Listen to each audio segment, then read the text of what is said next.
and who is to be worshipped. Who is to be worshipped.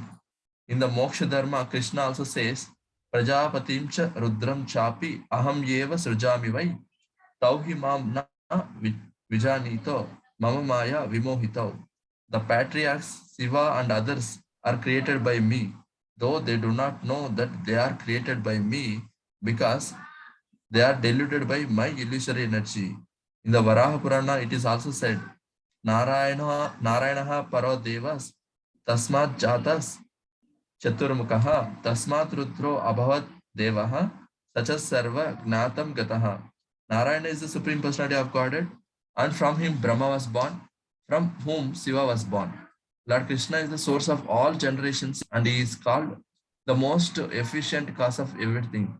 He says, because everything is born of me, I am the original source of all. Everything is under me, no one is above me. There is no supreme controller other than Krishna. One who understands Krishna in such a way from a bona fide spiritual master with a reference from Vedic literature engages all his energy in Krishna consciousness and becomes a truly learned man. In comparison to him, all others who do not know Krishna properly are but fools. Only a fool would consider Krishna to be an ordinary man. A Krishna conscious person should not be bewildered by fools. He should avoid all unauthorized commentaries and interpretations on Bhagavad-Gita and proceed in Krishna consciousness with a determination and firmness. Hare Krishna. Hari Hari. So here we can learn something from what Prabhupada has written in the purport.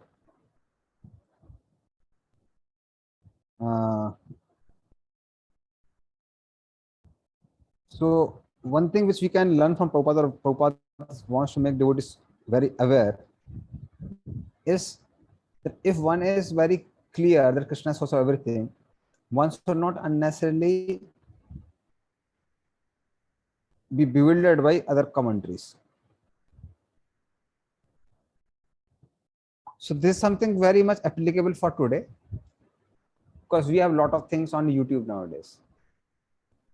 And unfortunately, what happens is many of our devotees also get bewildered. So a lot of unauthorized commentators are there. They speak very beautifully while totally misguiding people away from the essence. That's why when we watch anything on YouTube or Facebook or here and there, we have to be very careful. These people should be bona fide devotees. And it's generally good to hear from the devotees whom you already know. You already know that they are bona fide. So Prabhupada is there, bona fide spiritual masters are there, and bona fide devotees from ISKCON we can hear from them. Otherwise, I'll give you some examples. Like one of the devotees have added me in one of the WhatsApp groups. So in the one of the WhatsApp groups, practically every fourth day I have to really speak something very strongly. And the reason was there were some naive devotees. They were sending any nonsense lectures on the group as if it is very, very bona fide. Like one lady was there in saffron clothes. So they sent her lecture. The title of the lecture was, whether God exists or doesn't exist, how does it matter? The lecture itself was like very bewildering. I thought maybe content is okay. That's why this fellow has written. Send the lecture. So in the content, when I opened the content, what she had written? She said, in a house, if husband is like Ram, wife is like Sita, father-in-law is like Dasarath, and brother is like Lakshman, then what is the need of Ram? No need of Ram. Your family only becomes like, your house becomes like Ayodhya. I was so angry. This stupid lady doesn't understand. The goal of happy family life is to go back to Godhead. So we need Varnashram, we need happy family life, so that ultimately we can go back to Godhead. The goal of life is not to just have a family life and not doom here in the family life only. That's not the purpose of family life. So such people, they speak in a very polished way and very appealing way to the people, but they don't understand that the essence of everything is to get Krishna Prema. Other things are secondary. So they dissuade or they deviate devotees from the real growth. Similarly, there is one one person, very famous person in India nowadays. He's very well known for his motivational lectures. And many people think that he's a theistic person. He is God's man. So this fellow was also speaking similar nonsense in that class, in his lecture. So he was saying that, why do you need Krishna in life? If Krishna is next to you, then can you take bribe from someone? Can you cheat someone? Can you hurt someone? You can't do any of these things. No. So we can't do any of these things. That means if you already have all these good qualities, then you don't need to have God, Krishna in life. So if you don't cheat someone, if you don't hurt someone, if you don't do any bad to someone, then you don't need Krishna in life. So then I thought, what a nonsense. This fellow doesn't understand that goodness in life is required so that it can help you to transcend goodness and come to the level of pure goodness and achieve Krishna. Hell with that goodness which takes you away from Krishna. Hell with that goodness. So many times people don't understand these things. So a simple episode in Mahabharata clarifies it. So during the Mahabharata war, when Arjuna was fighting with Karna, so at a point of time, Karna's chariot wheel was stuck in the mud.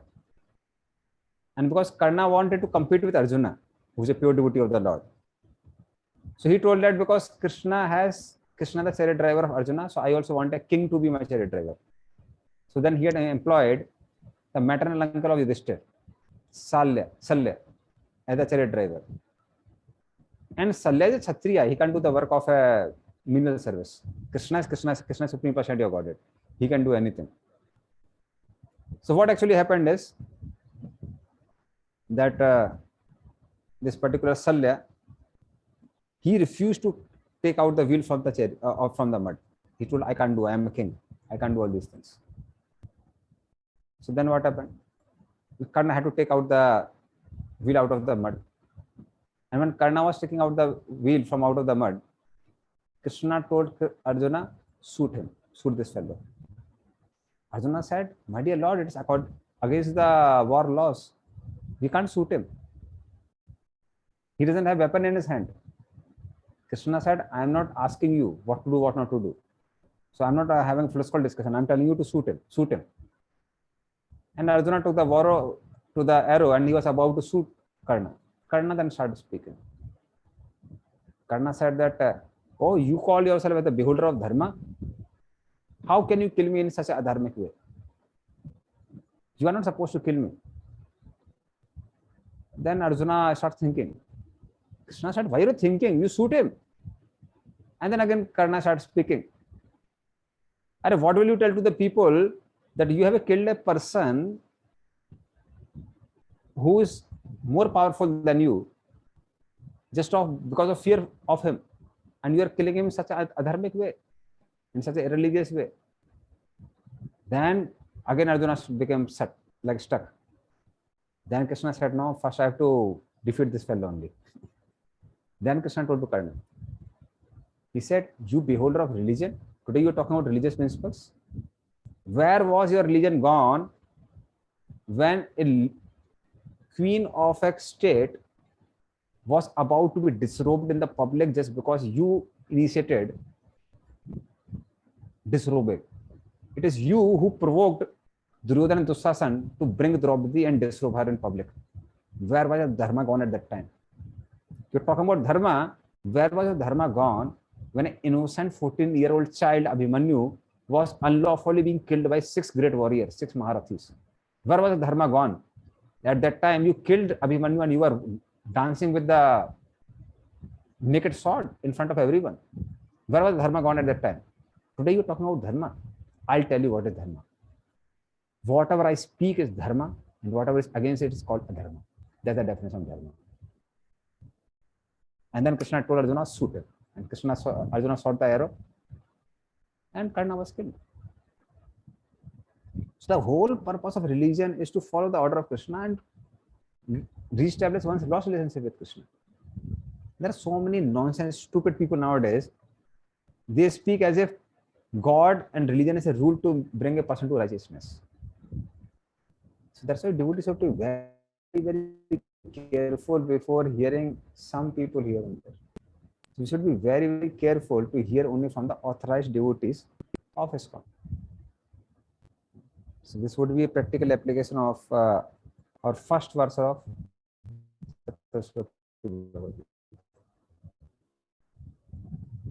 so iti matta bhajanti mam buddha vasam.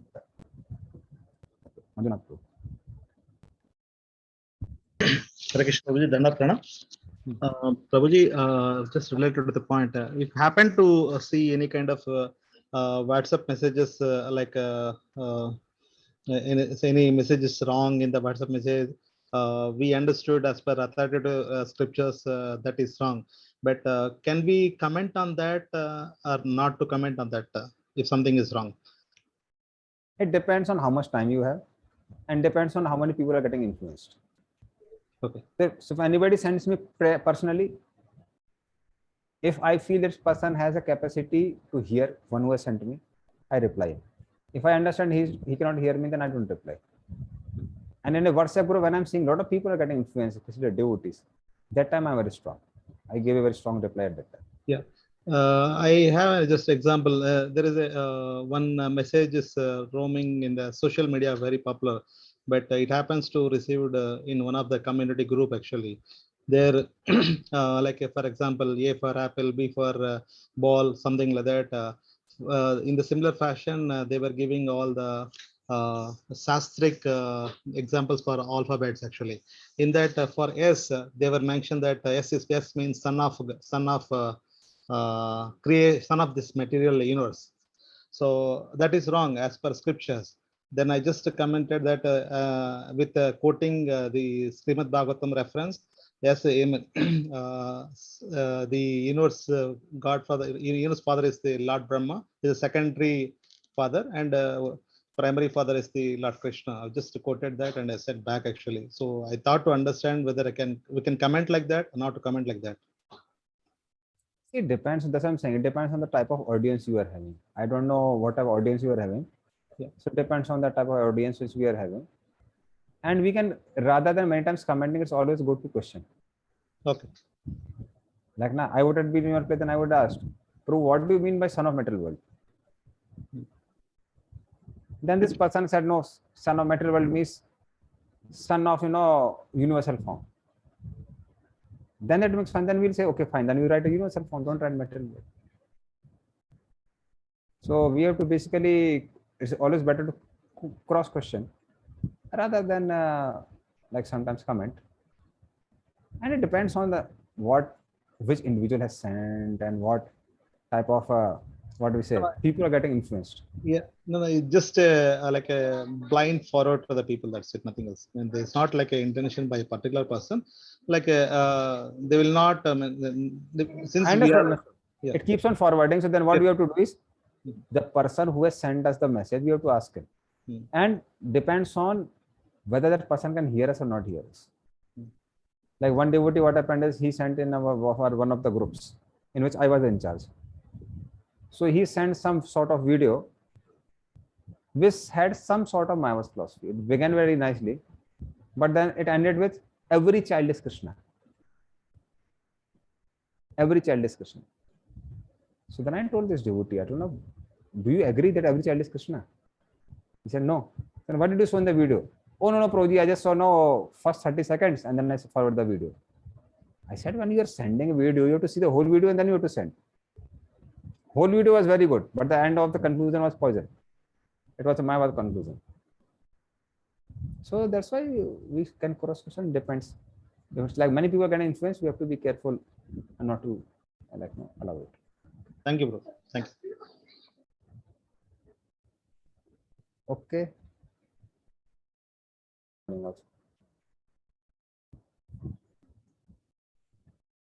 So now we'll go to the second verse of Chathur.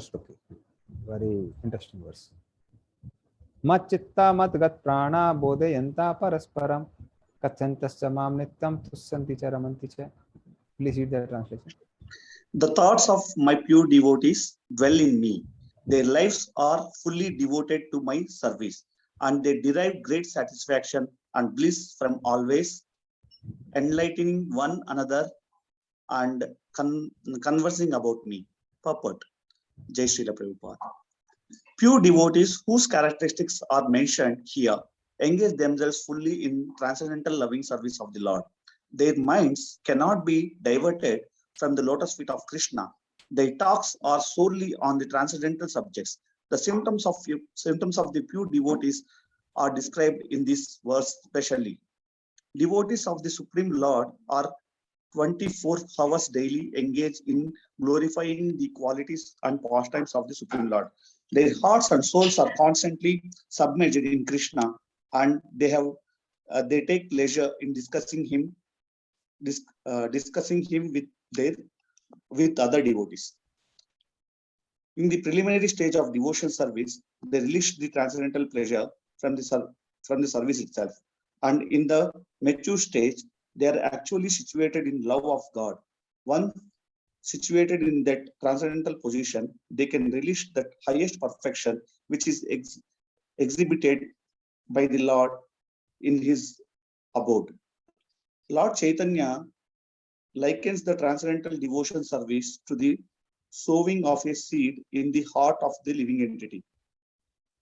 There are innumerable living entities traveling throughout the different planets of the universe, and out of them, there are few who are fortunate enough to meet the pure devotee and get the chance to understand the devotional service. This devotional service is just like a seed, and if it is sown in the hearts of a living entity, and if he goes on hearing and chanting Hare Krishna, Krishna Krishna, Hare Hare, Hare Rama, Rama Rama, Hare Hare, that seed fructifies just as the seed of a tree fructifies with regular watering. The spiritual plant of the devotional service gradually grows until it penetrates the covering of the material universe and enters into the Brahma Jyoti effulgence in the spiritual sky. In the spiritual sky, also that plant grows more and more until it reaches the highest planet, which is called Goloka Vrindavana, the supreme planet of Krishna. Ultimately, the plant takes shelter under the lotus feet of Krishna and rests there. Gradually, as a plant grows fruits and flowers, the plant of a devotional service also produces fruits, and watering process in the form of chanting and hearing goes on. This plant of devotional service is fully described in the Chaitanya Charitamrita Madhya Leela, chapter 19. It is explained there that when a complete plant takes shelter under the lotus feet of the Supreme Lord, one becomes fully absorbed in love of God. Then he cannot live even for a moment without being in contact with the Supreme Lord. Just as a fish cannot live without water, in such a state, the devotee actually attains the transcendental qualities in contact with the Supreme Lord. The Srimad Bhagavatam is also full of such narrations about the relationship between the Supreme Lord and his devotees. Therefore, the Srimad Bhagavatam is very dear to the devotees. As stated in Bhagavad-Gita itself, 12:13 and 18, Srimad Bhagavatam, Puranam Amalam Yad Vaishnavanam Priyam. So in this narration, there is nothing about material activities, economic development, sense gratification, or liberation. Srimad Bhagavatam is the only narration in which the transcendental nature of the Supreme Lord and his devotees is fully described. Thus, the realized soul in Krishna consciousness take continual pleasure in hearing such transcendental literature, just as a young boy and girl takes pleasure in association. Hare Krishna. Hare Hare. So this previous verse is called more of a Sambandha Gyan verse, and this verse is more about Abhidheya Gyan. Abhidheya Gyan means working on the relationship with Krishna. So we know Sambandha Abhidheya Gyan. Sambandha means what is my relationship with Krishna? So So Krishna makes it very clear in the previous verse. Aham sarvasya parvamata sarvam pravartate. That means we are part and parcel of Krishna. And if we are part and parcel of Krishna, what we'll do? We are supposed to become his devotee, Buddha Bhava Samanvitaha. And how to do the devotion service in detail is given in this particular verse. That's called Abhideya. Abhideya means working on that relationship. And Prayojan is the goal. So goal is Krishna Prem. So this particular verse talks about Abhideya Gyan. Abhideya Gyan means how to practice devotion service. So the first thing which is given is Mat Chittaha. Mat Chittaha. So Chitta means mind. So the mind of the devotees are extremely greedy to relish name, form, qualities, and pastimes of the Lord. That's the meaning of Machitta. So Chitta means basically Chetana, and also it means mind. So that's the first thing. So Machitta. Second is Madgat Prana. Madgat Prana means devotees maintain the prana in their body for serving Krishna. That means if they are said that leave Krishna consciousness, they will say there's no purpose of living. So like there are some people who are called Annagat Pranara. Annagat Pranara means they live to eat. They don't eat to live, they live to eat. So if you tell them, no, you should eat only sattvic food, they'll say better to die. So it's better to eat, feast and die than to live without eating something very wonderful or something very delicious. So such people are called Annagat Pranara.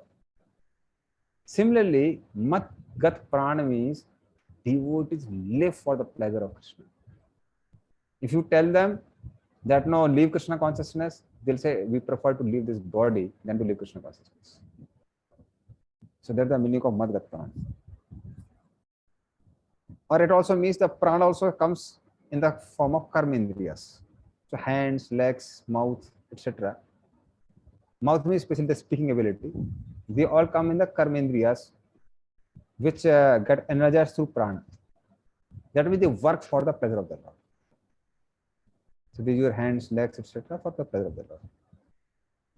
Then Kathyanta. Kathyanta means they talk about Krishna. So Krishna is saying they talk about me and they glorify me. They glorify me, who is the ocean of sweet name, form, qualities, pastimes. So that means they talk about Krishna. That means that is the meaning of Kathyanta.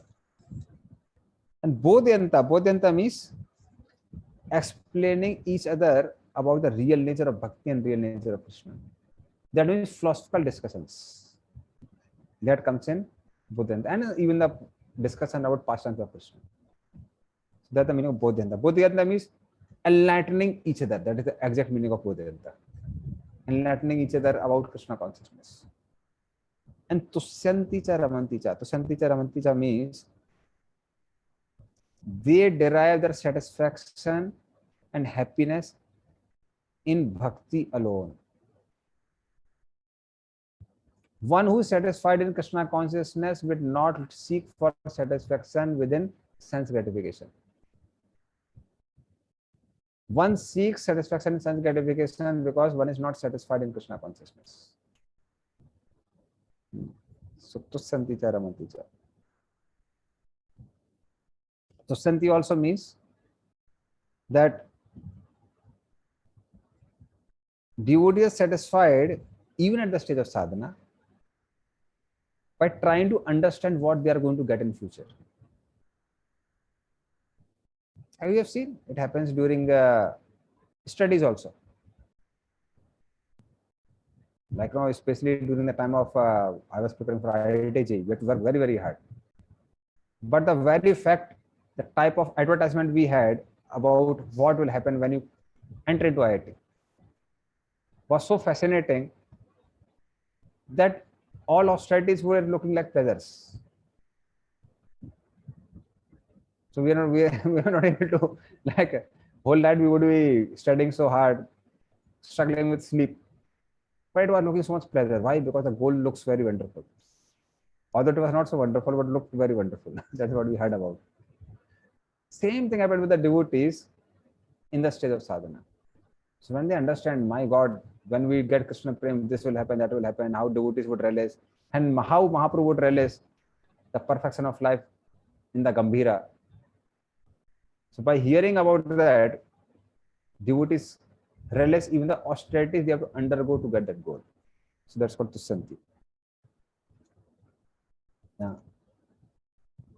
And Ramanti means, again, they take pleasure in about their future goal, and also they enjoy with the Lord within their mind. In the mind means in the sense of performing services within the mind. Like we know the famous example of the priest for Pristhanpur, right? It comes in NOD. So he would be offering water from different rivers and doing the abhishek of the Lord. And he would be serving so many preparations to the Lord. And one day what happened is, while he was preparing sweet rice, he wanted to check whether sweet rice has become cold or not. And when he touched his finger, sweet rice was still hot and his finger was burnt. And really his finger was burnt, not just on meditation, it happened really. Seeing that, Mother Lakshmi started laughing like anything. So Lord started laughing like anything. Lakshmi was asking, why are you laughing? And Lord said, this is the power of meditation of my devotee. And then Mother Lakshmi said, that means he's perfect to come to Vaikuntha. Lord said, yes, immediately send a plane, bring him here. So that's the Ramanti. So in this way, devotees, they relish. So that's why this particular verse talks about the basic, fundamental, powerful methods of Krishna consciousness. So Macchitta is the method of Smaranam. Bodhyanta is the method of Sravanam, because we get enlightenment by hearing. And Kathanta is the method of Kirtanam. So Sravanam, Kirtanam, Vishnu Smaranam, these are the basics of Krishna consciousness. Now certainly, Madgat Prana would also mean Dasya or Pad Sevana. So that is also there, but basics are Sravanam, Kirtanam and Smaranam. So Lord is revealing all these three of them in this particular verse. So now we may not be having such ecstasy of, like a fish cannot live without water, similarly we cannot live without Krishna. That may not be there, but even these basics will ultimately lead to perfection at a point of time. Okay, Manjunath. Yeah, Hare Krishna Prabhuji, Dhanatpana.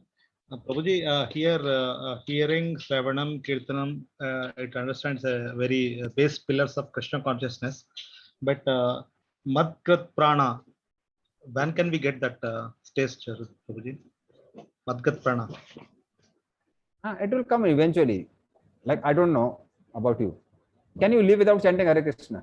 No. So then Madgat Prana only. When we don't read that day, it's like a demon only. Yeah. When we don't chant that 16 days to 16 mala, I think we can feel like a demon only. So, don't try it. no, not like that. I can sense it actually. I mean, I can sense it. Probably my wife can tell me like nicely. Why? Because the behavior she can understand actually. So it's not just behavior. Even let us say behavior is not going bad. But we can't live without chanting. We can't live without reading, hearing. That is meaning of Madgat Prana. We can't live without practicing Krishna consciousness. We can't live without bhakti. okay. So already it is happening with devotees. Okay. I think so. I also tell all the devotees, don't chant for one day. No spiritual master will trouble you. No devotee will say anything. I don't think so. Devotee will stop, even if nobody comes and complains and says anything. So that means Madgat Prana. Devotee live for the pleasure of Krishna. Okay. But sometimes hearing may fluctuate. What should we do that time? That's a struggle. But main thing is, if you are struggling, that means it's Madgat Prana only. Okay. Thank you. See, Doing it because it is told is a different thing. Why are you chanting? What to do? Devotees are behind me, and I have anyway got initiation. How can I speak like to my spiritual master? So let me chant. That's not like the way devotees feel like before chanting. Chanting is chant because that's the name of Krishna. How can we live without chanting? That's the meaning of Mangaprana. Not that we are chanting because somebody has forced us to chant, or there is a public pressure on us. Devotees are creating trouble. Or your wife will go and complain to the temple if you don't chant. So that's not the exact reason. Okay. Yeah, it's clear, bro. Thank you. So I think this data pack may be over. Looks like that. Maybe in 5 minutes. So then I'll have to take a break for 5-10 minutes to again get recharged. Okay. So don't go away whenever it gets over. So now text number 10. So after Arjuna hears this text number 9, he has a question in mind. He said, fine, I understand that your devotees relish bhakti like anything.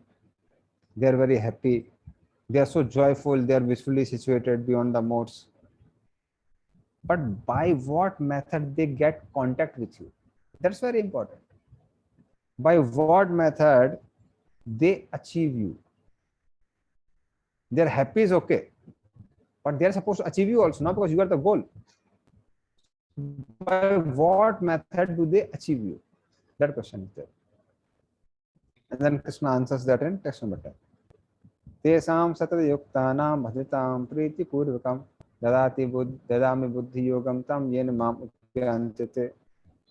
Yeah, to those who are constantly devoted to serving me with love, I give the understanding by which they can come to me. Hare Krishna, Prabhu. Purport also. Yeah, okay, thank you. Purport given by Srila A.C. Bhaktivedanta Swami Prabhupada. In this verse, the word Buddhi Yogam is very significant. We may remember that in the second chapter, the Lord instructing Arjuna said that he had spoken to him of many things and that he would instruct him in the way of Buddhi Yoga. Now, Buddhi Yoga is explained. Buddhi Yoga itself is action in Krishna consciousness. That is the highest intelligence. Buddhi means intelligence and yoga means mystic activities or mystic elevation. When one tries to go back home, back to Godhead, to Krishna consciousness in devotional service, his action is called Buddhi Yoga. In other words, Buddhi Yoga is the process by which one gets out of the entanglement of this material world. The ultimate goal of progress is Krishna. People do not know this. Therefore, the association of devotees and a bona fide spiritual master are important. One should know that the goal is Krishna, and when the goal is assigned, then the path is slowly but progressively traversed. But the ultimate goal is achieved. When a person knows the goal of life, but is addicted to the fruits of activities, he is acting in Karma Yoga. When he knows that the goal is Krishna, but he takes pleasure in the mental speculations to understand Krishna, he is acting in Gnana Yoga. And when he knows the goal and seeks Krishna completely in Krishna consciousness and devotional service, he is acting in Bhakti Yoga or Buddhi Yoga, which is complete yoga. This complete yoga is the highest perfection stage of life. A person may have a bona fide spiritual master and may be attached to the spiritual organization, but if he is still not intelligent enough to make progress, then Krishna from within gives him instructions so that he may ultimately come to him without difficulty. The qualification is that a person always engage himself in Krishna consciousness and with love and devotion render all kinds of services. He should perform some sort of work for Krishna, and that work should be with love. If a devotee is not intelligent enough to make progress on the path of self-realization, but is sincere and devoted to the activities of devotional service, the Lord gives him a chance to make progress and ultimately attain to him. Hare Krishna. What Lord says is devotees don't have to worry about it. That's the essential meaning of this particular verse. So what Lord says, I give them that buddhi yoga. And if you remember in the chapter number 2, buddhi yoga was mixture of 2 yogas. Somebody remembers still? What were 2 yogas in second chapter when he talked about buddhi yoga? Sankhya Yoga, Prabhuji.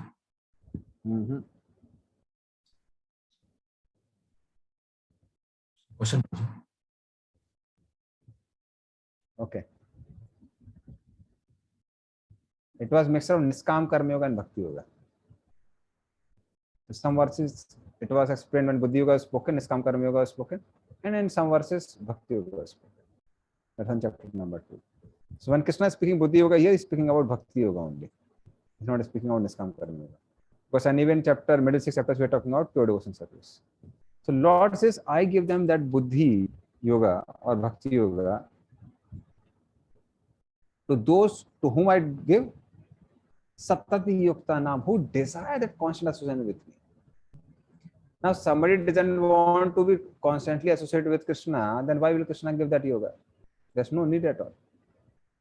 That's why we have to ask ourselves, are we ready to be with Krishna 24 hours a day? Do we really want it? Do we really desire it? If we desire it, Krishna will give that buddhi. Otherwise, many times what happens is we have some separate time. This time is for Krishna, this for my sense gratification. If you really want to be with Krishna all the times, Krishna will give you intelligence how to be with him all the time. So then Lord says, yes, if you want it, I'll give it. Satat Yuktana. That means Lord alone is the cause of Bhakti Yoga or Buddhi Yoga. So either through the medium of devotees or he himself causes that Bhakti Yoga. So Lord says, I alone appear in the functions of their minds. They don't have to endeavor. If they are sincere, who will do the work? I will do the work. And then he says this Buddhi Yoga can't be attained at all from any other source. It appears on its own. So neither through austerities, piety, philosophical understanding, intelligence, high birth, one cannot understand Supreme Lord. It appears on its own by the mercy of the Lord. So Lord says, realization of me comes from me alone, through the medium of devotees. So by bhakti they attain me, and they attain my association. Upayantite. Upayantite means these people come nearer to me, they become our eternal associates. So those who want to be 24 hours with the Lord, those who practice the bhakti the way it was given in the previous verse, then what happens is, Lord give them an opportunity to come near to him. If somebody doesn't want Lord to be nearer to him, why will Lord allow him to be nearer to him? Then one may get some liberation like Saloke Mukti, where you go and worship the Lord for 2 hours and come back and stay with happily with your family other times. Play around with your kids and be happy. But if you want to be 24 hours with the Lord, if that intense desire is there, then Lord will give that opportunity. So such a person can come. And that's why Lord says, no, one cannot obtain the Lord by any other methods. So I quoted this verse of Hanumanji last time also, right? Some do this. That na va na buddhe na testo setu yano pisashta and apino manosata kar sakke batagachna. My dear Lord, you cannot be obtained by beauty or intelligence or any other thing. If this was so, why did you make friendship with monkeys like us who have none of these things? We neither have a high birth, nor we have intelligence, nor we have beauty. We don't have any of these things. Still you made relationship with us, O elder brother of Lakshman. That means you are pleased only by bhakti, nothing else. So that is how Lord is pleased only by pure bhakti, nothing else. So this is a Buddhi Yoga Lord is talking about. And Prabhupada writes that such a person, even if he's not very intelligent, Lord will enter in the functions of his mind and give that intelligence. That Lord further elaborates and emphasizes on that point in text number 11 also. Because Lord's, because Arjuna still has a confusion. He thinks, how without function of knowledge or intelligence, how can one understand you? It's like, one, generally people think, we function only through brain. No brain means how can you function? Somebody without intelligence, how can you function? So how can somebody attain you or even strive for the goal unless until he is that intelligent? So how one gets that intelligence? Lord explains in text number 11. Tesanevanukampartam aham ajnanajam tamaha nasami atma bhavasto jnana rupena bhasata. Please read the translation as well as the purport. To show them special mercy, I dwelling in their hearts, destroy with the shining lamp of knowledge the darkness born of ignorance. Purport. When Lord Chaitanya was in Benares promulgating the chanting of Hare Krishna, Krishna Krishna, Hare Hare, Hare Rama, Rama Rama, Hare Hare, thousands of people were following him. Prakashananda Saraswati, a very influential and learned scholar in Benares at that time, derived Lord Chaitanya for being a sentimentalist. Sometimes Mayavadi philosophers criticize the devotees because they think that most of the devotees are in the darkness of ignorance and are philosophically naive sentimentalists. Actually, that is not the fact. There are very, very learned scholars who have put forward the philosophy of devotion. But even if a devotee does not take advantage of the literatures or of his spiritual master, if he is sincere in his devotion service, he is helped by Krishna himself within his heart. So the sincere devotee engaged in Krishna consciousness cannot be without knowledge. The only qualification is that one carry out devotional service in full Krishna consciousness. The Mayavadi philosophers think that without discriminating, one cannot have pure knowledge. For them, this answer is given by the Supreme Lord. Those who are engaged in pure devotion service, even though they be without sufficient education and even without sufficient knowledge of Vedic principles, are still helped by the Supreme God as stated in this verse. The Lord tells Arjuna that basically there is no possibility of understanding the supreme truth, the absolute truth, the supreme personality of Godhead. Simply by speculating for the supreme truth is so great that it's not possible to understand him or to achieve him simply by making a mental effort. Man can go on speculating for several millions of years, and if he is not devoted, if he is not a lover of the supreme truth, he will never understand Krishna or the supreme truth. Only by devotion service is the supreme truth Krishna pleased, and by his inconceivable energy he can reveal himself to the heart of a pure devotee.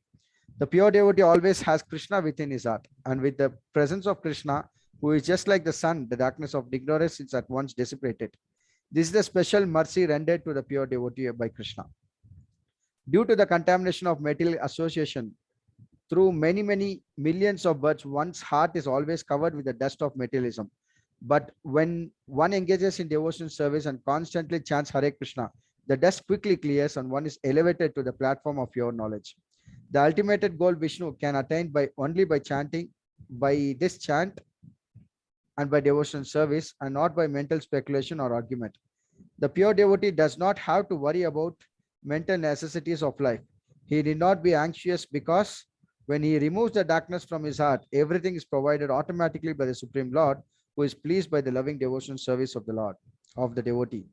This is the essence of teachings of Bhagavad-Gita. By studying the Bhagavad-Gita, one can become a soul completely surrendered to the Supreme Lord and engage himself in pure devotional service. As the Lord takes charge, one becomes completely free from all kinds of material endeavors.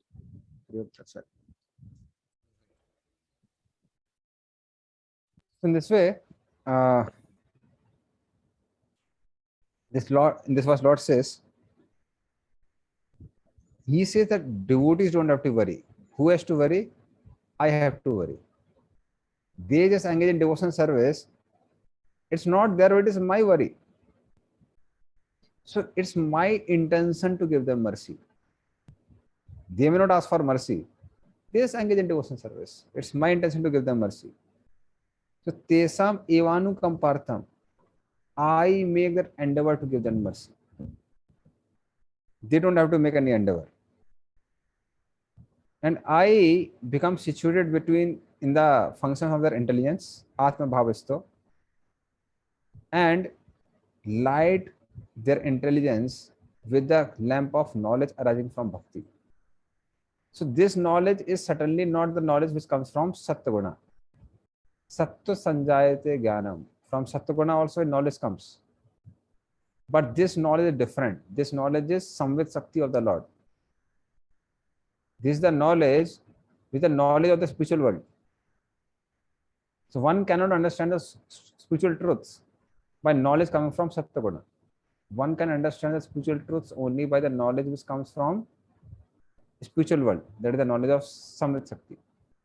So Lord says that I enlighten them from within. It's my worry. It's not their worry. So they don't have to worry. And this knowledge destroys the ignorance within their heart. So devotees don't have to worry about that. So certainly I do it only for devotees, not for others, not for yogis, etc. So I alone do this on my own. So they don't have to strive for that purpose. Who has to strive? I strive for that purpose. And Lord said that already I have spoken about my devotees, Yog Shem Vahamyaham. I provide what they lack, preserve what they have. Similarly, I accept the responsibility of supplying all the spiritual and material requirements. So because I take the responsibility, devotees don't have to worry. Who has to worry? I have to worry. So there is a famous example of a disciple of Bhaktisiddhanta Saraswati. He was illiterate actually. He couldn't write or read or anything. But he would be doing this service of gardening. So in the Chaitanya Gaudiya Math in Mayapur, he would be just doing the work of gardening. You can see still there is a beautiful garden there. So one day Bhaktisiddhanta Saraswati came to him and started asking a lot of philosophical questions. And this fellow was expertly answering all the questions. Bhaktisiddhanta Saraswati was amazed. He said, "You are illiterate, you don't know how to read, how to write. How could you answer all these questions?" So he said, "Guru Maharaj, I cannot read and write, but at least I can hear. So whenever you give classes, I hear that. Whenever you translate, I hear that. So I continue doing my service here in garden and I hear." So that's why there are no impediments in bhakti. Even if somebody is not very intelligent, somebody is not very educated, there are no impediments for him to progress in devotion service because Krishna takes the responsibility of enlightening such a person. So that's what Lord is clarifying here. So devotees don't have to worry. Lord says, I worry. One just has to continue with Krishna consciousness with best of his sincerity. One is doing that, that's enough. So this 8 to 11 is called Essence of Bhagavad-Gita, the Chathur Shloki Bhagavad-Gita. Anybody who understands it, he will be free from misery. He will be completely joyful. And that is how this essence of Bhagavad-Gita is extremely important. And when Arjuna hears this essence of Bhagavad-Gita, he goes in ecstasy. And that's why now he is going to further request Krishna to hear more about Krishna by the further verses. So you'll find these verses are very, very sweet verses. The ecstasy of Arjuna would be, we can feel them in the coming verses. So that is the ecstasy after hearing Chathur Shloki Bhagavad-Gita.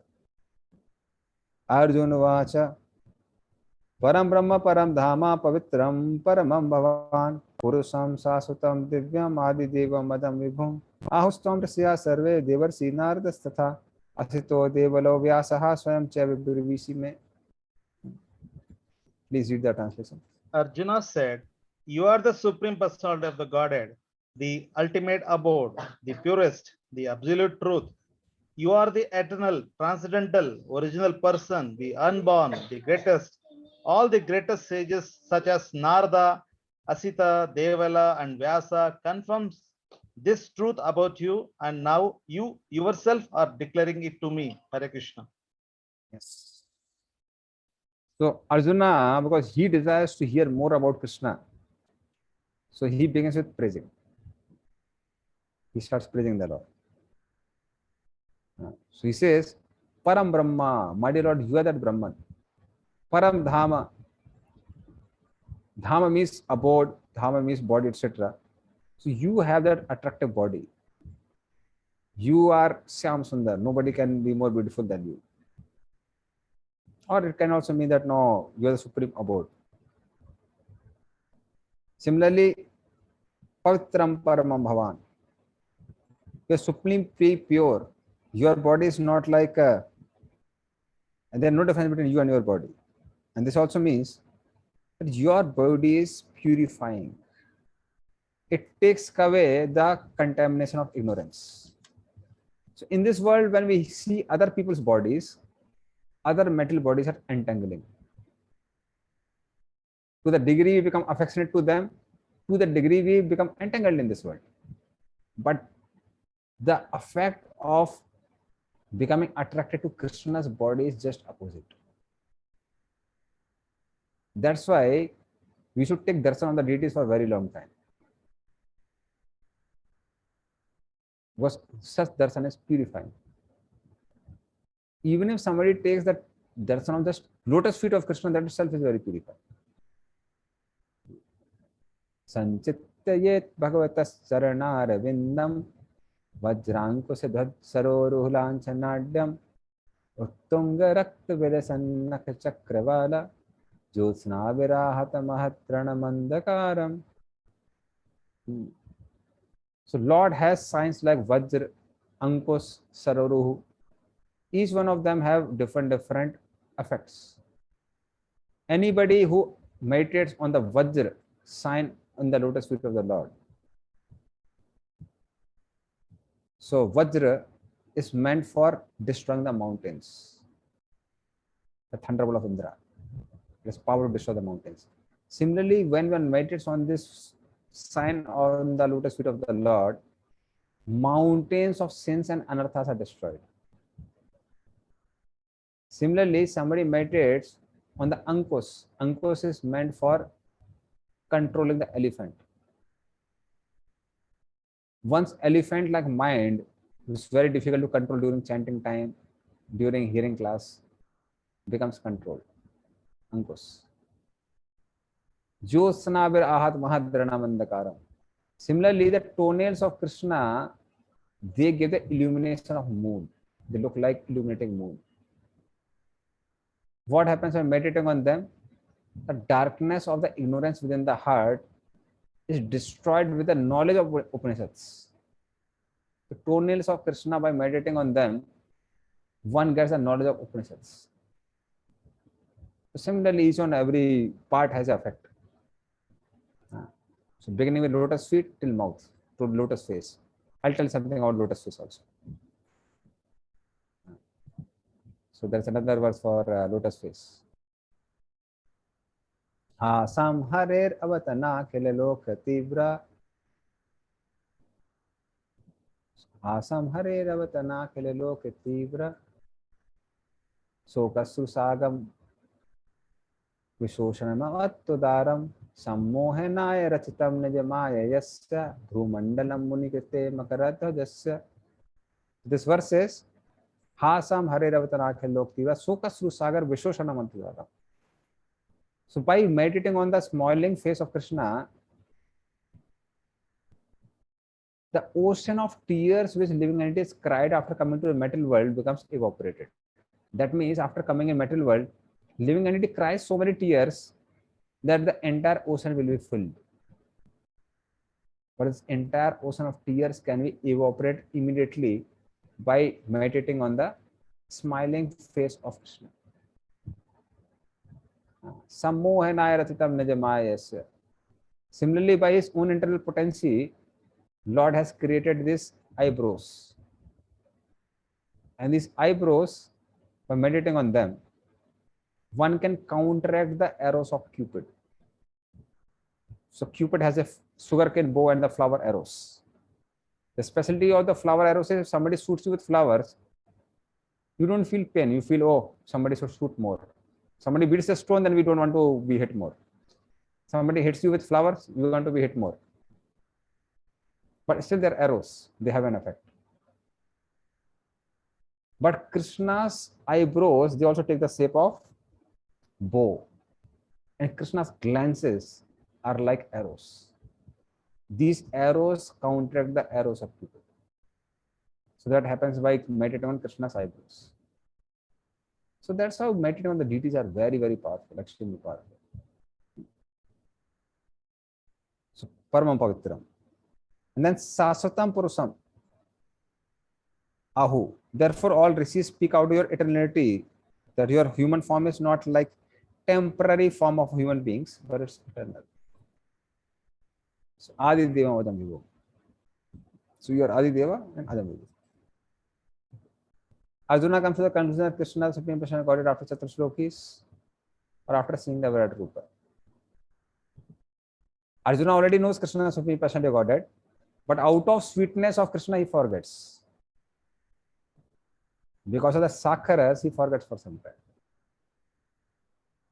So Arjuna, in the mood of reverence at some time, but most in the mood of sweetness at all that time.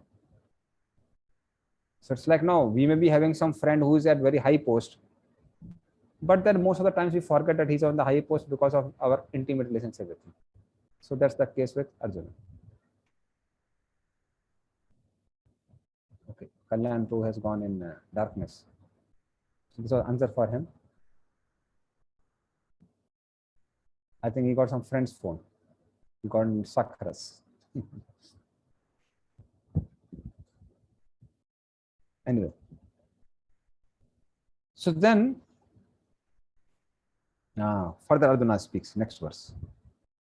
Sarvam etadritam manne yanmam vadasi keshava nahi bhagwan vyaktim vidur devana danavaha. Please read that translation.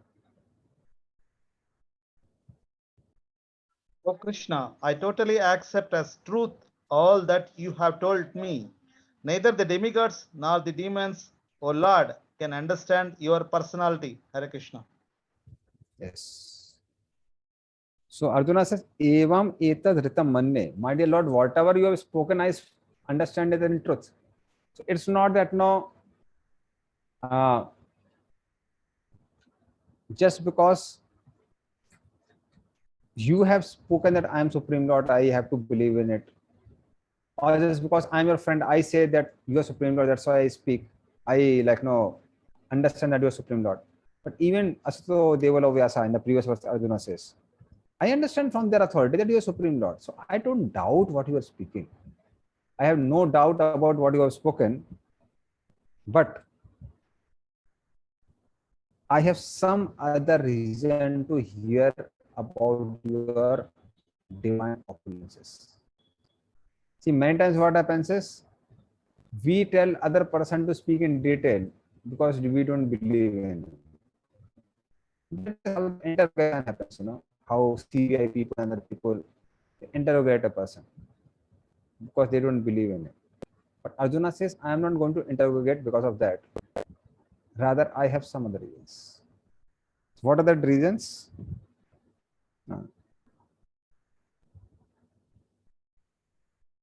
The reason is that even the rishis, they don't know the truth about you, as you had spoken before. So they don't know the truth. So they don't know how you have that Swarup of Parabrahma only.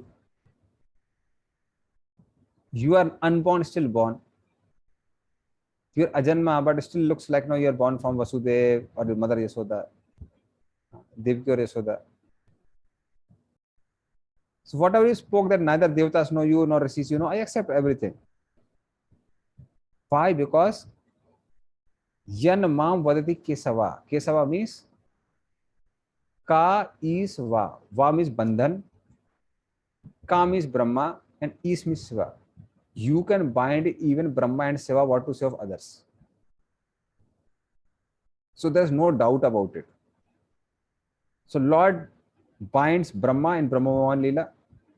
Lord lights binds Shiva in Varnasura Sangram. Shiva became very much bewildered and he starts fighting from the side of Varnasura. So Lord can put even great personalities like Shiva and Brahma into illusion what to say of others.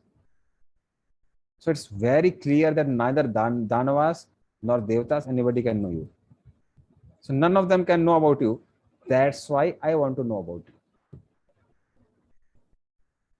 So he's creating that background to ask the question. Because he wants to hear about the opulences of Krishna. And then now he starts glorifying Krishna with different names. And these are like very beautiful names. We'll discuss about them in great rasa. Great rasa in this verse. Swam evatmanatmanam vetyatam parsottama bhut bhavan bhutesu deva deva jagatpate. Please read the translation.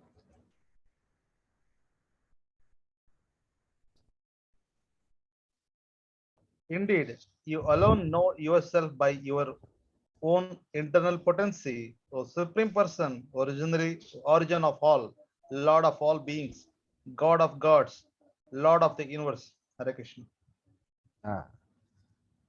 Each word has a meaning. So we'll take two meanings of this verse. So meaning number one. So Lord says, Arjuna says, your devotees know about your birth. They know that you have birth and you don't have birth. It is possible for you because you are Supreme Lord, you can do anything. But how you do it, devotees don't know. They know you do that, but how you exactly, what is the method by which you do that, they don't know that. You alone know this method, Atmanam. And because you alone know that, you can only explain it. No one else can explain it. That's why I want to hear about your vibhutis, which devotees can't explain. And then you are Purushottam. Therefore, you are Uttam, or the best among all the three Purusha Avtaras. Who are three Purusha Avtaras?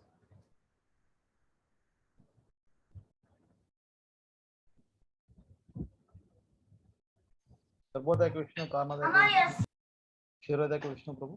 Yeah, all these three Vishnus. Garbhodakshay, Karnadakshay, Kshirodakshay, they're called Purushottamas, three Purusha Avtaras. So you are Uttam, you are even better than them. Not only that, you are Bhuta Bhavan Bhutesu. So Bhut means those who have metal body. Bhut Bhavan means the creator of the metal bodies. So creator of the metal bodies is Brahma, but you are Bhutesa. You are controller of Brahma also. So you control even Brahma. Similarly, Devatas are those who play with others. But you are Devadev. You play with the demigods also. You want to have some pastime. You want to expand as the Gopas. You want to expand as the cows. And you entertain Brahma in between. You bewilder Brahma. You want to defeat Banasur. Have nice pastime. You bewilder Shiva in between. So you are Devadev. You bewilder even demigods. And similarly, you are Jagatpate. You have infinite mercy. So you are master of all the people in the universe, even the master of personalities like myself. So this is one meaning of the verse. And second meaning of this verse is even more sweet if you hear very carefully. So be very careful. Only if you are careful, then you can relate the sweetness. So initially, Arjuna says, Lord is Purushottam. Purushottam is Supreme Person. So then he says, okay, fine, you are Supreme Person. Then people may say, okay, you are Supreme and I am small. You stay in your place, I stay in my place. What is our relationship? No, we have a relationship. What is the relationship? Bhuta Bhavan. Bhut Bhavan means you are father of all creatures. So you are our father. That is our relationship. But then father is not respected always and all the times. In a house, when children are small, wife respects the husband. When children become big, children start earning, the respect of the man goes down. And that's why it is recommended to take vanaprastha. Before you lose the respect, live respectfully. Because especially when someone else is there to earn, you lose your respect. And I've seen initial days, I don't know, initial days how things are different, but at least in earlier ages, when new wedded couple would come, husband would be like lion in the beginning. Whatever he roars, wherever he speaks, everybody follows. And after elder son starts earning, wife starts roaring. Mother starts roaring in the house, and father has to somehow manage himself. This fellow becomes a victim. And this is one of the reasons why he is recommended. Live respectfully before you lose respect. So that's why Bhut Bhavan. So I do not think this is not very appropriate word for Krishna. Krishna is always respected. That's why he used the next word, Bhutesa. You control all living entities at all the time. So why father loses respect at a particular point of time? Because he loses control after some time. After some time, no, you cannot tell wife, especially non-earning, I'm saying, that no, you have to follow that. Wife will say, no problem, I'll not follow and I'll take the things from my son only. My son has started earning. So I don't have to depend on you. So respect is gone. But Lord is controlling it all the time. Bhutesa. So that's why he is worthy of worship at all the time. But even some people who are controllers at all the time are many times not the people worthy of worship, like Hiranyakasipu. He was controlling everyone. People may be worshipping him out of fear, but he was not worthy of worship. So when Arjuna, some sound is coming from somewhere.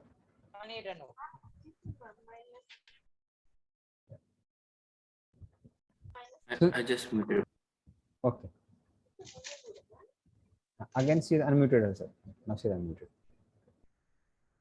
So what happens is then Arjuna thinks this is not very appropriate word.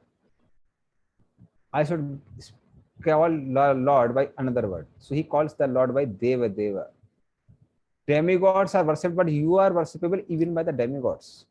So you are not like personally like Hiranyakasipu who is not worthy of worship. You are worshipable by everyone. But then he starts thinking, even demigods cannot give protection to the dependents at all the time. For example, Prabhupada is one of the morning walk lectures. So he was asked a question which is like one of the famous questions in India. So people quote those who are Shivites, they quote, even Lord Ram worshipped Lord Shiva in Rameswaram. And then Prabhupada asked, what did Lord Ram do after worshipping Lord Shiva in Rameswaram? Or before that, any of the cases. So this devotee said, he killed Ravana. And then Prabhupada said that, who was Ravana? Whose devotee was Ravana? Lord Ravana was the devotee of Shiva only. So then Prabhupada said, that if it is so, who will take shelter of Lord Shiva when he hears it?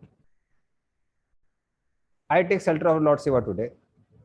Tomorrow someone else comes to take shelter. Tomorrow some person who comes to take shelter and says, now I want to kill this person who has taken shelter before. That means this is not a secure shelter. It is an insecure shelter. So the reality was that Lord Shiva couldn't avoid Ravana from getting killed by Ram. So Ram killed him anyway. And he worshipped Shiva just to set an example for ordinary people that you should do demigod worship. That's all. If you are not a devotee, so do demigod worship, you should perform karma kanda. So that's why Devas cannot give protection all the time. That's why Arjuna uses the word Jagatpate for the Lord. Because husband's responsibility or the first responsibility is to protect the wife. For protecting Mother Sita, Lord Ram burnt whole Lanka. He killed all the demons. He finished all the demon dynasty. So that's the first responsibility of the husband. That's why, my dear Lord, you are Jagat Pate, you are the ultimate protector of the entire universe. So in this way, with all this contemplation, Arjuna speaks, glorifies Krishna with all these different words.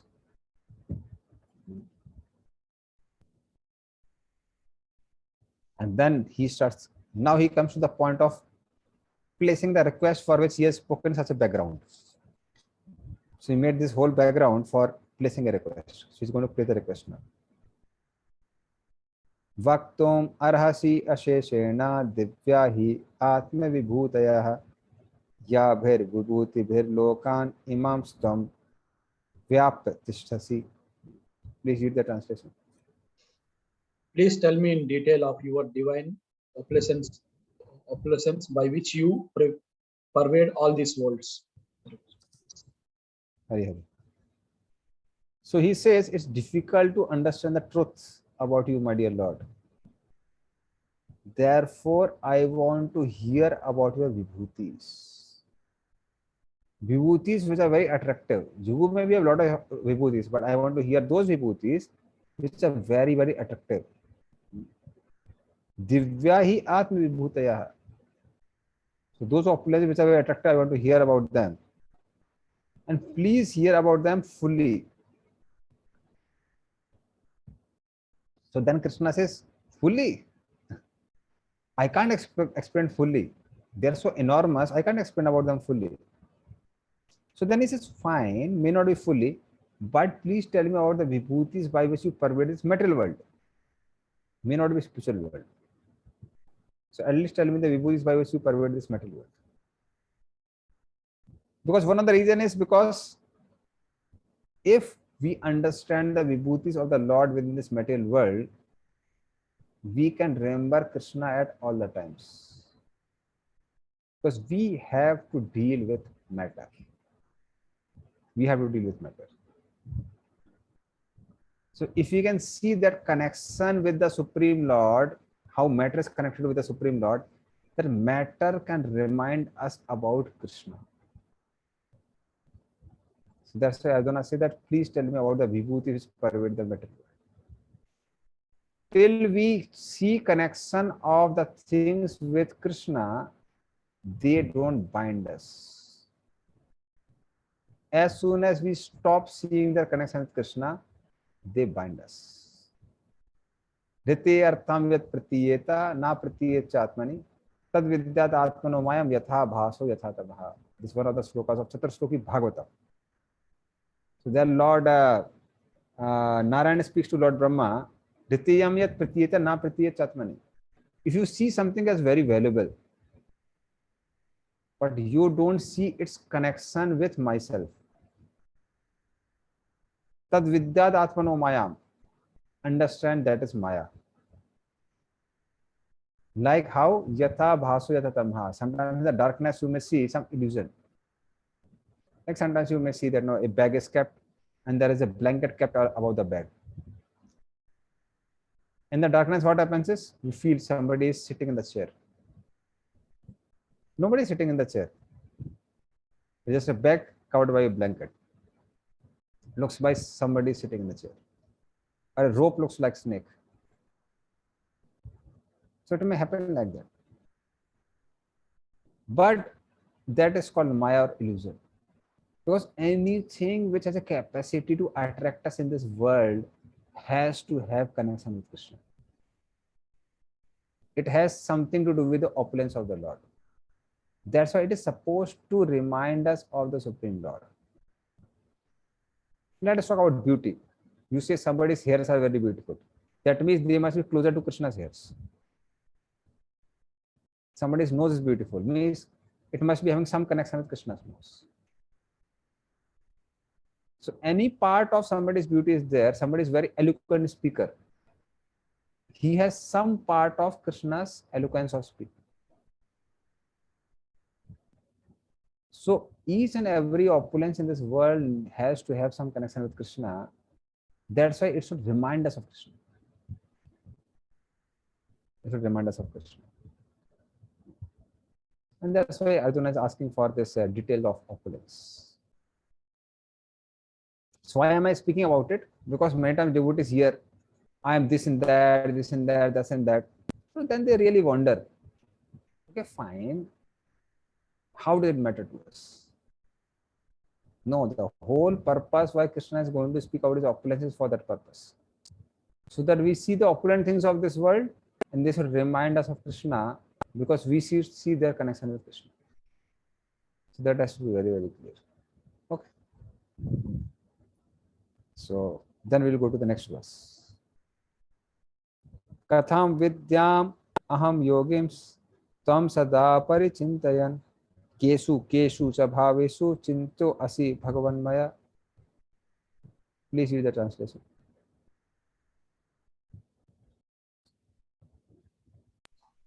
O Krishna, O Supreme Mystic, how shall I constantly think of you?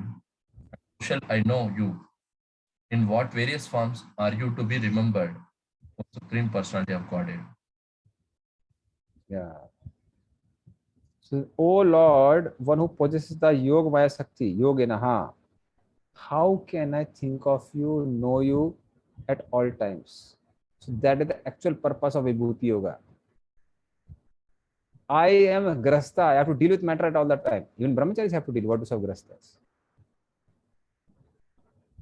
Then there is a tendency to forget you. But I don't want to forget you, I want to remember you at all the times. So kesu cha bhavesu. Tell me all the ways in which you pervade the world, because if I can remember how you pervade the world, I can remember you at all the times. So we should remember the purpose. The whole purpose is to remember Krishna at all the times. So that's the whole purpose. So how can I think about you at all the times? Because of course you have told, Bhaktya mama vijanati, by bhakti I am to be known. So by bhakti you are to be known, but when it comes to the sense objects of this world, by seeing them, how can I remember you? Because one of the aspects of bhakti is smaranam, machittaha. So then I have to remember you. But how can I remember you? So how can I perform bhakti by thinking of you in various objects? So that's what is Arjuna's question. And then he again continues his request. Vistarenatmano yogam vibhutim cha janardana bhuya kathai triptirhi sanvato nasti me amritam. Please read the translation.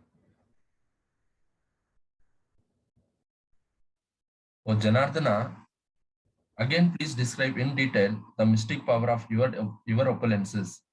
I am never satiated in hearing about you. But the more I hear, the more I want to taste the nectar of your words.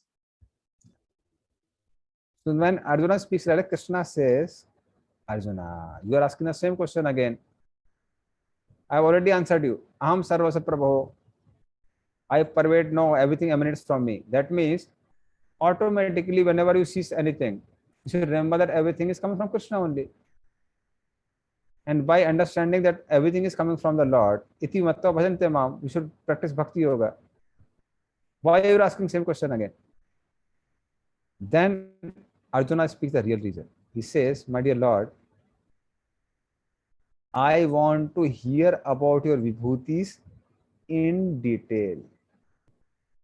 Why? Because you are Janardana, Janardana. You agitate the heart of the living entities by your instructions. You agitate their heart in such a way that the living entities long for you. They long for your association. They long to hear from you. So it is you who has created a longing to hear about your vibhutis in my heart.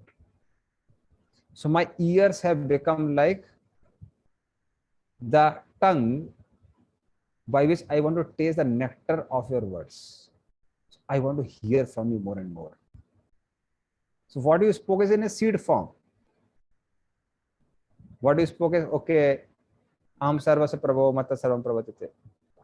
I am not satisfied by that. I'm not satiated by that. I want to hear about you in more detail. So please explain to me in great detail about yourself. Because I am not satiated about from hearing about you. So Lord's name is Janardana. Janardana means one who agitates the heart. And all devotees can experience it very easily. Now many people come to temple thinking we'll get peace of mind. But when they come to ISKCON temple, do you get peace of mind?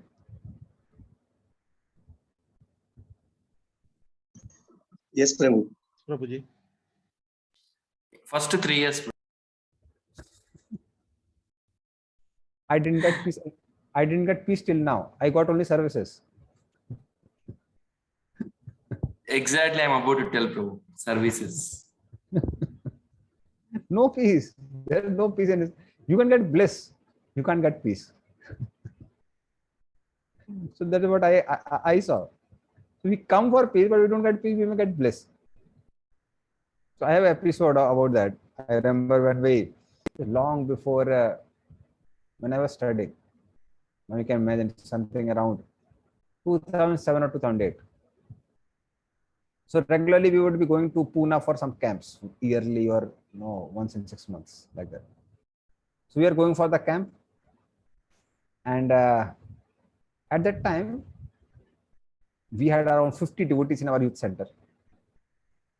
So we all were going in the train. So all the places were occupied by our devotees. One man was one man out, odd man out. So he was not a devotee, and he was some Odia person from Orissa. And we requested him, my dear sir, no, can you go and exchange the seat? There is a devotee in another bogie. You can sleep there, and our devotee can come here. And this was around 10:30 in the night time. He said, no, how can you deprive me from the son of devotees? I want to be with devotees. We thought, no, my God, this person is so eager to become Krishna conscious. We should allow him. So he tried to, so it was 10:30, and by the time devotees had settled, it became 11 o'clock.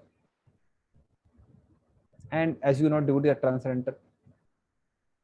Some people sleep at 12, some people get up at 12. So there were few devotees who got up at 2 o'clock only, and they started chanting. And this fellow was again peeping through his blanket and looking up. Okay, this fellows are chanting. And he was getting pretty purified. I got up in the night, so I saw him. This fellow was peeping up, and so then he was telling Hare Krishna, Hare Krishna. I told, yeah, it is just a beginning. 4 o'clock, all the devotees came there. They all started chanting. And this fellow thought, how much to sleep now? He also got up, and he was not chanting, but somehow dozing and getting up and seeing around all the people and somehow chanting. Till 6 o'clock, all the devotees chanted.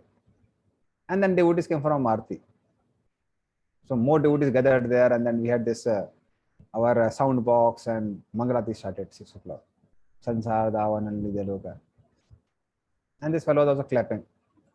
So Mangal Aarti, and then Narsingh Aarti, and then Tulsi Aarti. And then he said that, how many Aartis you have? We said, no, only one more is there. No. We have Guru Puja now. And then devotees started dancing, and this fellow was looking here and there. And then he said, after that, what is there? So he was expecting some prasad. But we said, no, we have Bhagavatam class. So then now there was Bhagavatam class, and our in charge of the voice was in great ecstasy. And instead of 1 hour class, it became 2 hours of class. And this fellow was waiting, and then prasad came. So then he took prasad, and he was at least specified by now prasad came. So he took prasad.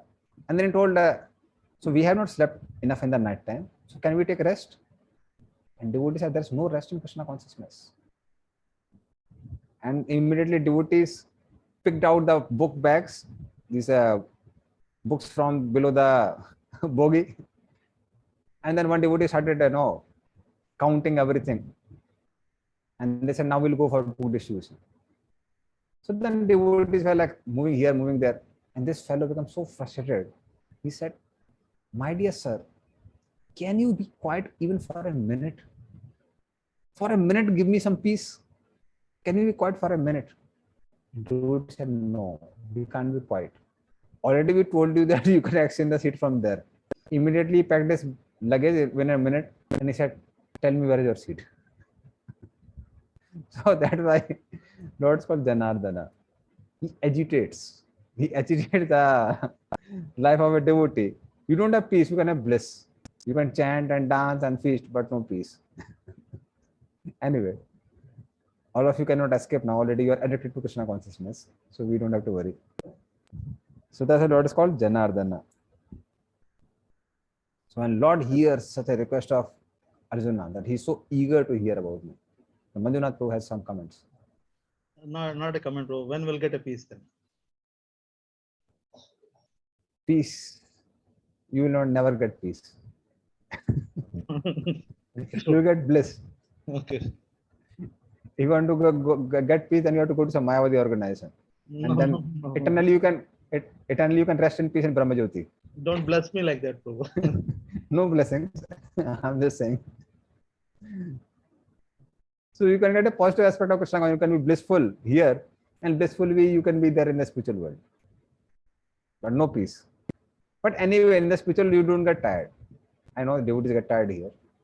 100% agree, Prabhu. Yeah. So I also get tired. Sometimes, despite getting tired, you keep on getting services. I'm getting some peace here in home now. So here also services are coming. I sometimes switch off the mobile so I don't get services. But anyway, you're in home only, so you can talk about peace. You have to go somewhere out. So then Krishna starts, when he hears about Arjuna's request, then now he becomes ready to speak about his devotees. So what I'll do, I'll just take 2 verses because then the flow would continue. Or I think because it's going to create a background for Vibhuti Yoga, so I won't take it further. I'll take it in the next class only. So we don't want to play and mix the sections. Because the first 2 verses are like the basis for the rest of the Vibhutis. So we don't want to separate them. So we'll continue with the Vibhutis in the next class. We don't want to test them because in 15 minutes we cannot complete all the Vibhutis. Not possible. Okay, so we'll continue in the next class. We'll just take questions. Okay, Susaka question, Arjunpur. Hare Krishna. So like we were discussing about peace formula. So generally for devotees there is no peace, and yeah, of course bliss actually. But what if you're not able to experience that bliss also, especially when we are in a devotee in a congregation of a devotees, and we're not able to experience a bliss most of the times. So we are in a mixed devotees. When we start, sometimes there is a lot of misunderstanding, a lot of sometimes it goes to such an extent, even blaspheming of devotees and even shoutings also. So that times we experience not a bliss, at least we get so much of disturbances in the mind also. So in such kind of a situation, how to handle it? Actually, we have to immerse also in the core aspects of Krishna consciousness in that time. Core aspects. Okay. Core aspects means kirtans are there. Then the aspect of reading Bhagavatam from long time in a son of devotees. These things nourish. So things which are related to matter, like services especially. So services become spiritual through service attitude. Okay. So what happens many times in the initial days, we don't have that attitude, and that's why services become a source of trouble for us. So as soon as we see that service attitude is getting lost, again we have to hook onto the core aspects of Krishna consciousness. So Hari Katha and Hari Nam, these are core aspects. So having some long kirtans with the devotees, chanting with devotees for a long time, or just having Krishna Katha with the devotees, sit down with the devotees and discuss some pastimes, or discuss something from Bhagavatam. So these core aspects of Krishna consciousness, they are relatable. They give a great relish to the heart. And when they give the relish to the heart, then automatically again, that spirit of service attitude is rejuvenated. And then we can again come back. So that's why many times what happens is, because these core aspects of Krishna consciousness, many times they don't give a direct reward. They are not directly rewarding. Like now, if you chant your rounds very nicely, and no devotee would come and appreciate you for that, because you know that you have chanted very nicely. Similarly, if we are reading for a long time Srimad Bhagavatam or releasing Krishna Katha with the devotees, nobody is going to come and reward us. Whereas what happens is, when you do some services, there is a reward. Reward in the sense, gross reward in the sense that not devotees come and glorify, oh, what services you have done, this and that. And as a missionary movement, that is needed for us. But the organizational aspect of Krishna consciousness should never go ahead of Krishna consciousness itself. We should remember that. So it's an organization, certainly. We need the organization aspect and everything. But it should never be kept forward to the core aspects of Krishna consciousness. So different people have different ideals or different understandings. But as far as me personally is concerned, I would tell you, the people who are under me or who are helping me in different stuff, there are many devotees who are helping me. For me, their spiritual life, their health, their well-being, their relationship among the family members is a better or a stronger priority for me, or a top priority for me as compared to the services which they are going to render. As soon as our own needs come in the picture, we can't guide the people. So selfless service attracts a person. So generally, I inspire people to serve under me only when they come to ask for service. I just invest in people. So that's the best way. The best way of getting the services done is through inspiration. It should not be force. When it becomes a force, then it becomes a cause of irritation. All these things come. And the person himself is ready, then, and generally we have seen, if you keep on investing, people are also not so ungrateful that no, they will not serve you. Actually speaking, just anyway, they not understand. Just now, in the afternoon, one devotee called me and he had some something related to career. So he wanted to come and help, and then you were telling, but if I compromise with it, it will compromise with my career. But at the same time, I don't want to displease you. I told you, and it was quite a main service for me. So I told him, I'm ready to sacrifice for your career. You go ahead with your career.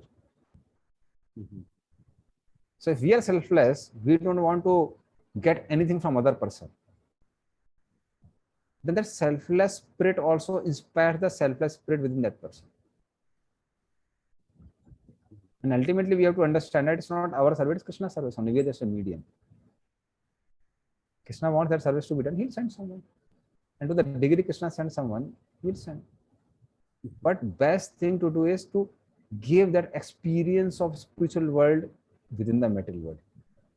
Then people will understand there is something called spiritual world which is very attractive. So because people want some experience, it's not just something theoretical. See, Krishna is working so selflessly for us. Even the people who deny the existence of Krishna, Krishna is maintaining them. So each of us, when we are in that leadership position, we also have to have that selfless spirit. Without expecting anything from that person, keep on serving him, give him good guidance, give him Krishna consciousness. And that will, at a certain point of time, he'll also feel to become selfless, and he'll like to serve you. when he is inspired, we can help him to serve Krishna rather than serving ourselves. So in any position, whether we are at the bottom of the movement or we are top leader of the movement, we should remember we are always servant. We serve everyone, and when people are ready for service, we help them to serve Krishna. So even the projects which we are holding in our hands, they are not our projects, it is Krishna's projects. It is the Parampara's project. And we help people to serve the movement and Krishna by serving in that projects. And we should serve them. We are servant of servant. So they are serving Krishna, we serve them. So if that spirit of servant is there, then people will not feel irritated, people will not feel disappointed, people will not feel hurt. Rather, people will feel cared. People will feel that selfless service. People will feel that selfless spirit. So that is how things will go around sweet. It totally depends on us. So we may not be able to influence the masses, but we can influence some people. And let the things begin from there. Okay. Thank you, Babu. Thank you very much. Very happy. Okay, so we'll end here. Srimad Bhagavad-Gita ki, Srila Prabhupada ki, Yeah. Tagore Premanande.